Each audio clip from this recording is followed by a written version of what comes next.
Hello students, welcome back to my channel. In this video we are going to discuss the third chapter of English textbook CG board, and that is reading C, Salu Marada Thimmakka. It is an important story related to an illiterate lady who has contributed a lot towards our environment, and it is also an inspiring story.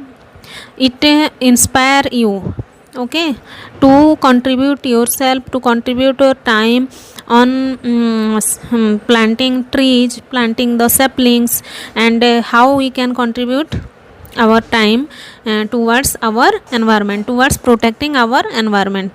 So let's start our lesson.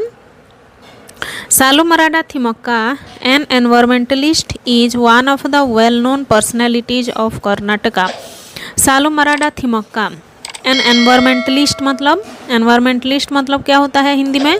पर्यावरणविद बोलते हैं। जो पर्यावरण के क्षेत्र में काम करते हैं उनको एनवायरमेंटलिस्ट बोला जाता है। Is one of the well known personality, वो क्या है? एक जाने माने व्यक्तित्व थी। ठीक है, एक व्यक्तित्व है। पर्सनैलिटी मतलब व्यक्तित्व। कौन सी स्टेट से वो बिलोंग करती है? कर्नाटका से। Okay, she has earned means she यानी कि किसको बोला गया है यहाँ पर? थिमक्का को, है ना। सालू मराठा थिमक्का को ओ अर्न यानी कमाना। अर्न यानी क्या होता है? कमाना। वो एकजुट की है, कमाई है। क्या? रिकॉग्निशन मतलब पहचान, अपना पहचान बनाना। यहाँ पर अर्नड रिकॉग्निशन मतलब अपना पहचान बनाई है। क्यों? ड्यू टू के लिए, ड्यू टू हर अनटायरिंग एफर्ट्स। अनटायरिंग मतलब, टायर मतलब क्या होता है? टायर्ड हो जाते हैं हम लोग ना, थक जाना, है ना। अनटायरिंग मतलब कभी ना थकना, यानी कि अथक। एफर्ट्स यानी कि क्या होता है? प्रयास। यानी कि वो अपने अथक प्रयासों से, कौन सी काम में वो अथक प्रयास लगाई थी? इन प्लांटिंग एंड टेंडिंग। प्लांटिंग मतलब लगाना, है ना, पेड़ लगाना को प्लांटिंग बोलते हैं। एंड टेंडिंग मतलब उसकी देखभाल करना। 284 बनियान trees along the highway covering A distance of 4 kilometres. मतलब वो क्या की थी? 284 बनियान ट्री मतलब बरगद का पेड़ लगाई थी। कहाँ पर? हाईवे के दोनों साइड में। और वो क्या थी? Covering A distance of 4 kilometre मतलब 4 किलोमीटर तक की दूरी पर, 4 किलोमीटर की दायरे में वो 284 बनियान ट्री लगाई थी, उसकी देखभाल की थी। हर परसिस्टेंस वर्क, परसिस्टेंस मतलब लगातार चलने वाली काम जो है, has earned several national and international awards. मतलब वो राष्ट्रीय और अंतर्राष्ट्रीय सम्मान से उसको सम्मानित किया जा चुका है। उसके ये वाले मतलब एनवायरनमेंट की क्षेत्र में उसका जो देन है ना, उसका जो प्रयास है, उसको देखते हुए उसको बहुत सारे प्राइज से नवाजा गया है। She has honoured with the prestigious national citizens award of India. और उसको कौन सी अवार्ड से नवाजा गया है? National citizens award of India से। फॉर हर, किसके लिए भाई? For her selfless works in the field of environment. Environment के क्षेत्र में उसका सेल्फलेस वर्क को देख के, है ना, उसको नेशनल सिटीजन्स अवार्ड से नवाजा गया है। She also has a US environmental organization called Thimmakka's Resources for Environmental Education named after her। और उसका एक ऑर्गेनाइजेशन है, उसका एक संगठन है। कहाँ पर? US में। और उसके कौन से नाम से जाना जाता है? Thimmakka's resources. Okay, US environmental organization called Thimmakka's resources. यहाँ पर लिखा हुआ है, देखो, US environmental organization called Thimmakka's resources. क्यों? फॉर एनवायरमेंटल एजुकेशन मतलब पर्यावरण के क्षेत्र में शिक्षा देने के लिए उसको वो एक ऑर्गेनाइजेशन भी उसका है। और उसका नाम, जो ऑर्गेनाइजेशन है उसका नाम उसी के नाम से मतलब थिमक्का के नाम से जाना जाता है। ओके, सालू मराठा थिमक्का और ब्रीफ हिस्ट्री, उसका हिस्ट्री के बारे में थोड़ा सा जान लेते हैं। Saalumarada Thimmakka was born in a village, वो एक गांव में पैदा हुई थी, है ना, named Hulikal that falls under the Magadi taluka Bangalore rural district. देखो सबसे पहले वो कौन सी स्टेट से बिलोंग करती है, कर्नाटका से। कर्नाटका में कौन सी district, Bangalore district. Bangalore district का मगडी तालुक, मगडी तालुक का कौन सा विलेज, हुलिकल विलेज, ओके, उसे बिलोंग करती है। She was known as Thimmakka, और वो थिमक्का के नाम से जानी जाती है। Then she did not go to school to get any formal education, लेकिन वो कभी स्कूल नहीं गई है एजुकेशन यानी शिक्षा प्राप्त करने के लिए, मतलब वो इलिटरेट है, okay. From an early age she worked as a labourer in a quarry near her home. From an early age मतलब जब से छोटी थी, मतलब उसके बचपन से वो क्या काम करती थी, एक लेबरर का काम करती थी। कहाँ पर, इन ए क्वारे, क्वारे मतलब खदान में, जो कि उसके घर के पास था। सी वॉज मैरिड ऑफ टू चिकिया, एक कैटल हेडरर, वो मैरिज की थी किसके साथ, चिकिया के साथ, जो कि एक कैटल हेडरर था यानी चरवाहा था। The couple wanted children but were unable to get any even after 25 years of their married life. और ये कपल यानी जोड़ा है ना, जोड़ी को बोलते हैं, मतलब हस्बैंड वाइफ को यहाँ पर बताया गया है। उन लोग बच्चे चाहते थे लेकिन उन लोग का कोई भी बच्चा नहीं हुआ। 25 ईयर्स मतलब 25 साल के बाद भी उनको कोई भी बच्चा प्राप्त नहीं हुआ। One day the husband wife duo decided to plant trees. एक दिन क्या हुआ, दोनों क्या डिसाइड करते हैं, क्या निर्णय लेते हैं कि उन लोग प्लांट ट्री करेंगे, यानी कि पेड़ उगाएंगे, पेड़ मतलब वृक्षारोपण करेंगे।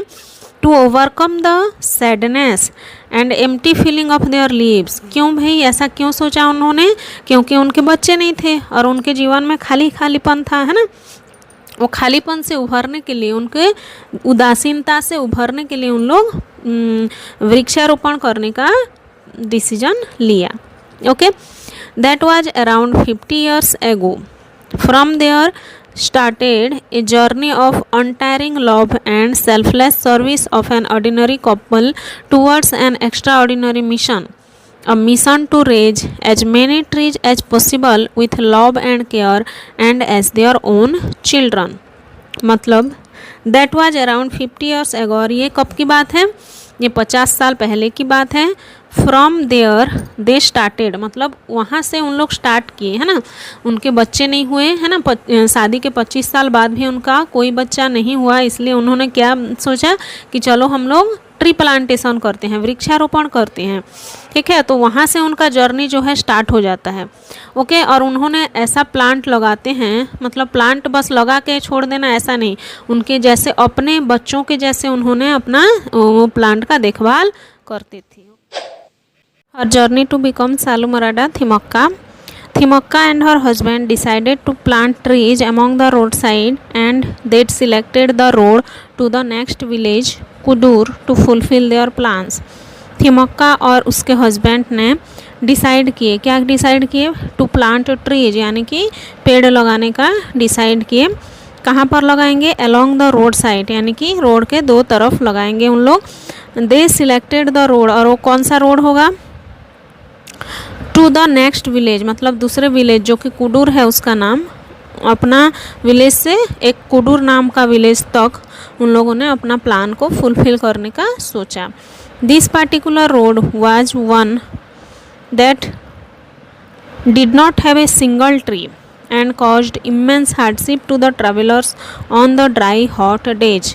और ये रोड उन्होंने क्यों चूज किया, this particular road was one of that मतलब ये उनमें से एक है जहाँ पर एक सिंगल ट्री यानी कि एक भी पौधा, एक भी पेड़ वहाँ पर नहीं था, जो कि ट्रैवलर के लिए बहुत ही तकलीफ़ देता था। मतलब ट्रैवलर्स को बहुत धूप आता था, है ना, उन लोग शेड ट्री के छाँव में बैठ नहीं पाते थे क्योंकि वहाँ पर पेड़ ही नहीं था। इसलिए उन्होंने क्या सोचा कि हम लोग अगर वहाँ पर पेड़ लगाएंगे तो ट्रैवलर्स को भी प्रॉफिट होगा। They started grafting sapling from ficus banyan trees are as there were plenty of ficus tree near her village। और उन्होंने क्या स्टार्ट किया, सैपलिंग्स यानी कि छोटे छोटे पौधे लगाना शुरू कर दिया। कौन सा पौधा, बनियान, बरगद का पौधा लगाना शुरू कर दिया। क्यों बरगद का ही, क्योंकि वहाँ उन लोग के पास अवेलेबल था, है ना, बहुत सारे बरगद के पौधे अवेलेबल थे, सैपलिंग्स, है ना। They grafted 10 saplings in the first year में उन्होंने 10 सैपलिंग्स लगाए, 10 छोटे छोटे पौधे लगाए। Planted them along a stretch of 4 kilometres on the road that led to Kudur. मतलब वहाँ अपने विलेज से कितना किलोमीटर तक, 4 किलोमीटर तक 10 पेड़ लगाए उन्होंने, ठीक है, फर्स्ट ईयर में। They increased the number to 15 in the next year. और दूसरे साल में उन्होंने कैसे किए, 10 से 15। पहले तो पहले साल में 10 लगाए, फिर दूसरे साल में उन्होंने 15 पेड़ लगाए। They continued with their efforts and increased the number of saplings with each passing year. और उन्होंने अपना जो एफर्ट्स है, अपना जो प्रयास है पेड़ लगाने का, उसको कंटिन्यू किया और धीरे धीरे पेड़ लगाने का इम्प्रूव किया, बढ़ाया। मतलब पहले साल 10 लगाए, फिर 15 लगाए, फिर 20 लगाए होंगे, फिर 25, ऐसे करके। They not only planted the sapling but also tended to the young sapling. मतलब उन्होंने बस पेड़ लगा के छोड़ नहीं दिया, उसका देखभाल भी किया। Each morning they started from their home with 4 pots filled with water and watered the sapling। और रोज़ सुबह उन्होंने क्या करते थे, वो शुरू कर देते थे दोनों, है ना, हस्बैंड वाइफ दोनों, फ्रॉम देयर होम, अपने घर से शुरू हो जाते थे। क्या करने के लिए, प्लांट को वाटर देने के लिए, पानी देने के लिए। ओके, किस में पानी देते थे, वहाँ पर तो ऐसे बोर नहीं था या कैनाल्स नहीं था, वो अपने घर से घड़े लेके जाते थे, पॉट्स लेके जाते थे, उसमें पानी को भर के, ना। When the pots emptied out, they refilled them from the nearby ponds and wells and continued watering the saplings while covering the whole stretch on feet and returned home doing the same thing। When the pots emptied, मतलब जब जो घड़ा है उनका खाली हो जाता था तो रिफ़िल करते थे। रिफ़िल यानी फिर से भरते थे वहाँ पानी। कहाँ से भरते थे, पास में जो तालाब था, कुएं था, वहाँ से भरते थे और सैपलिंग्स में, पौधा में पानी डालते थे। They treated the saplings as their own children. और अपने बच्चों जैसे उनका देखभाल करते थे, है ना। And each day followed the same routine. और रोज़ का काम उनका यही था कि घर से पानी लेके निकलना, फिर घर पौधा का देखभाल करना, उनको पानी देना। They also protected the sapling from the grazing cattle by fencing them with thorny shrubs. मतलब उन्होंने प्रोटेक्ट किया, उन्होंने सुरक्षा दिया पौधा को। जैसे हम लोग अगर पेड़ लगाते हैं तो क्या है, गाय लोग खा देते हैं, है ना, चर देते हैं। तो उनको गाय से बचाने के लिए, मतलब पशुओं से, जानवरों से बचाने के लिए उन्होंने क्या किया, एक थ्रोनी श्रब्स मतलब कांटेदार पौधों का एक फेंसिंग यानी कि घेर दिया उनको, ठीक है, ताकि जो जानवर लोग हैं, जो गाय बकरी लोग हैं, उन लोग पौधा को न खा सके। Their tireless efforts began to bear fruits when the saplings grew into large and strong trees। और उनका जो टायरलेस एफर्ट्स था, उनका जो अथक प्रयास था, वो सफल हुआ, है ना, सफल हुआ जब सैपलिंग्स, जब वो छोटे छोटे पौधे लोग बड़े पेड़ में बदल गए। ओके, तो आज के लिए बस इतना ही, हम कंटिन्यू करेंगे नेक्स्ट वीडियो में। Thank you.